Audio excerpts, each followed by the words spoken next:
Anjasmara selama ini seolah-olah jadi satu-satunya tersangka dalam kasus foto kontroversial itu. Hanya Anjasmara yang diuber-uber wartawan. Hanya Anjas yang mendapat sorotan berlebih dari FPI. Dan hanya Anjasmara yang dianggap jadi pendosanya. Padahal pada foto itu Anjasmara tak sendirian. Ada model Isabel Yahya yang berpose tak jauh berbeda dengan pose Anjas. Ada pula Devi Linggar sebagai fotografernya, serta Agus Suwage sebagai pelukis dari karya kolaborasi itu.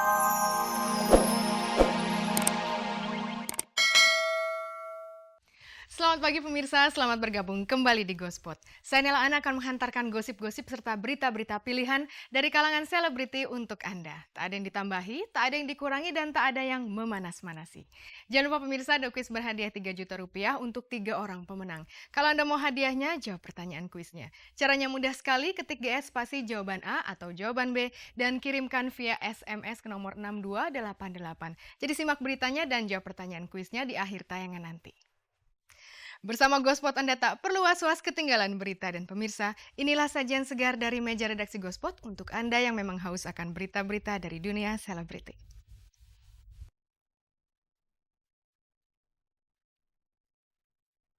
Kemarin gugatan cerai Tina Zakaria ditolak Majelis Hakim Pengadilan Agama Jakarta Timur. Setelah selama ini Anjasmara yang melulu disudutkan, akhirnya Isabel Yahya diperiksa pihak berwajib berkaitan foto semi bugilnya. Tantowi Yahya punya resep jitu bagaimana melepas rasa takut saat bicara di depan umum. Tamara Geraldine mengaku sudah mempunyai anak. Elsa Sharif siap menghadapi pelaporan EL Ritonga. Rayuan Narji dan Wendy Cagur menjatuhkan hati para bidadari.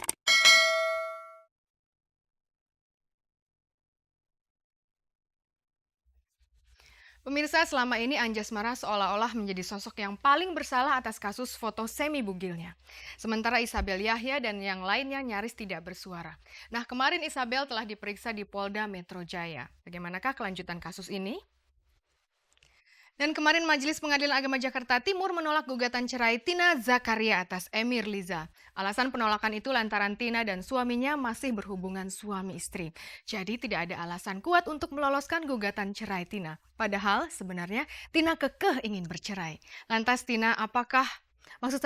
apakah Tina kemudian akan naik banding? Kita simak saja beritanya. Ini dia.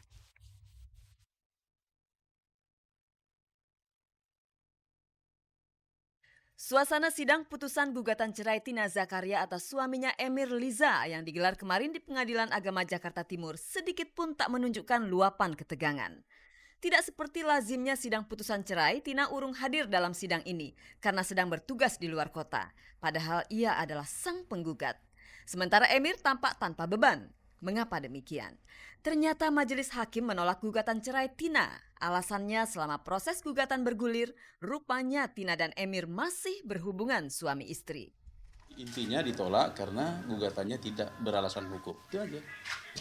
Gugatannya tidak bisa dibuktikan. Fakta-fakta yang diajukan. Faktanya katanya tidak ada komunikasi. Ternyata ada komunikasi. Ya kan ke mall.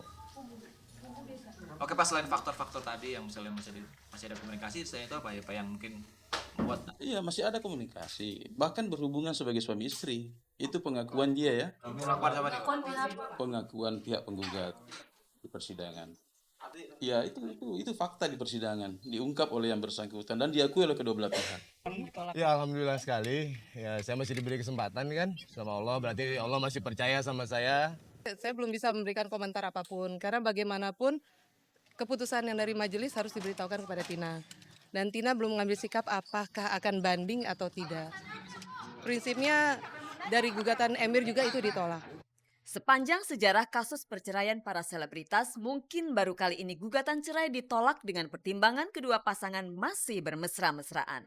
Kalau kebanyakan pasangan yang keharmonisannya di ujung tanduk, saling antipati, Tina dan Emir malah bermesra-mesraan. Tapi anehnya Tina bersikukuh untuk tetap bercerai. Mungkinkah Tina Zakaria akan naik banding? Atau ia malah berpikiran untuk meneruskan laju bahtera rumah tangganya bersama Emir? Kalau putusan apapun kita harus terima. Cuman nanti ke depannya upaya banding itu kan masih ada. Nah, kembalikan lagi kepada Tina sendiri. Sampai saat ini masih tinggal bersama dengan Tina? Masih. Ada anu aja kalau Iya. Konvensi ya. Oh, nanti Sepanjang kapan? ini gimana, Mas? Dari Mbak Tina sendiri apakah memang masih tetap ingin mempertahankan bahwa dia ingin tetap bercerai atau gimana? Kayaknya pengacaranya aja yang harus jawab. Tapi ya, sepengetahuan Anda sebagai seorang suaminya, Ya kalau sampai berjalan sampai sekarang ini kan berarti gugatan dia masih berlangsung kan. Emir merasa puas dengan keputusan majelis hakim, tapi tentunya ia sadar bahwa Tina tak bersedia mencabut gugatannya. Namun ada kemungkinan juga hati Tina luluh ketika merasakan kehangatan pelukan Emir. Prinsipnya mungkin ada celah yang bagi mereka berdua bisa untuk bersatu kembali. Tapi Tina merasa itu tidak bisa. Jadi keinginan Tina Tetap pada gugatannya sampai saat ini ya.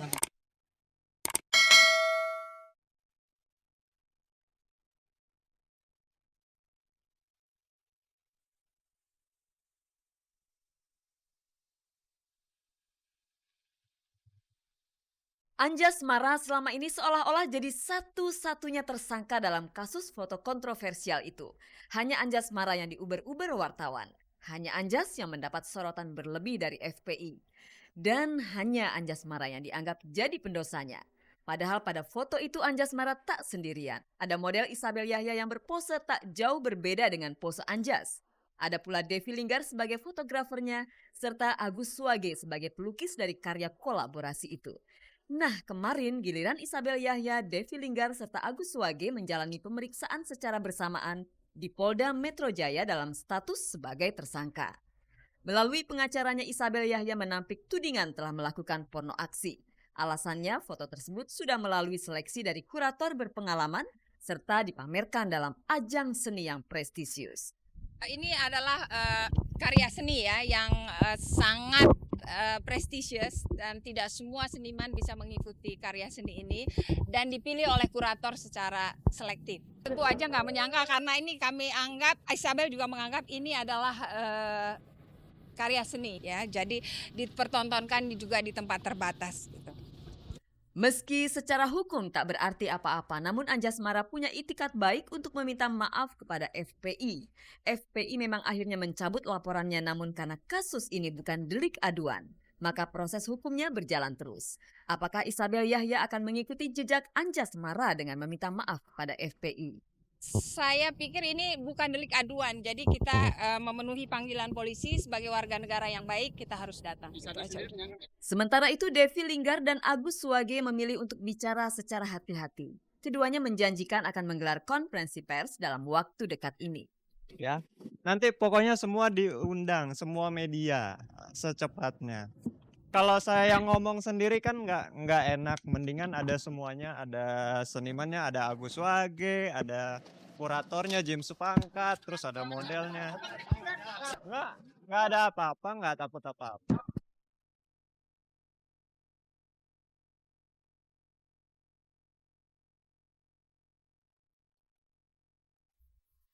Masih ada jalan untuk selalu bersatu.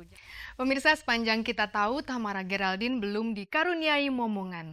Tapi tanpa sepengetahuan kita rupanya Tamara sudah menjadi ibu. Padahal selama ini Tamara tidak pernah menunjukkan tanda-tanda kehamilan. Seperti apakah kesibukan baru Tamara sebagai seorang ibu?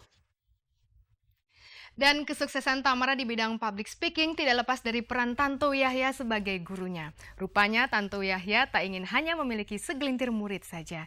Ia ingin menurunkan ilmunya ke semua kalangan dengan membuka sekolah public speaking.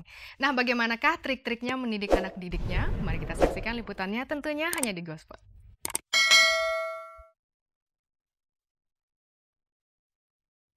Berbicara di hadapan orang banyak tak hanya bermodal nyali, harus ada keahlian khususnya. Jika Anda ingin lancar berbicara di muka umum, Tantowi Yahya punya resep manjur mengatasi semua kendala saat berbicara. Sosok yang sudah populer sebagai presenter ulung ini kemarin membuka Tantowi Yahya Public Speaking School, dan rupanya pembukaan sekolah ini merupakan obsesinya sejak lama. Ini adalah realisasi dari nazar saya ketika umur saya 40 itu untuk mulai berbagi. Nah, berbagi itu tidak hanya uang kan, tidak hanya materi, tapi berbagi waktu, berbagi tenaga, dan juga berbagi ilmu pengetahuan. Jadi ini lebih banyak misi sosial daripada bisnisnya sesungguhnya gitu loh. Karena ini adalah misi bagi saya untuk menciptakan orang-orang yang sanggup berbicara dengan baik di depan publik. Sekarang ini era berbicara itu sangat penting. Jadi bagaimana ide-ide yang bagus itu bisa diketahui oleh masyarakat. Kalau kita karyawan, bagaimana ide brilian kita bisa diketahui oleh pimpinan. Kalau kita tidak bisa mengungkapkannya dengan baik. Untuk seorang salesman, bagaimana kita bisa menjual produk, kelebihan produk kalau kita tidak bisa mengungkapkannya dengan baik. Seni berbicara tak hanya dibutuhkan bagi para MC saja. Banyak bidang yang membutuhkan kelancaran dalam bertutur kata. Menjadi pembicara publik, unsur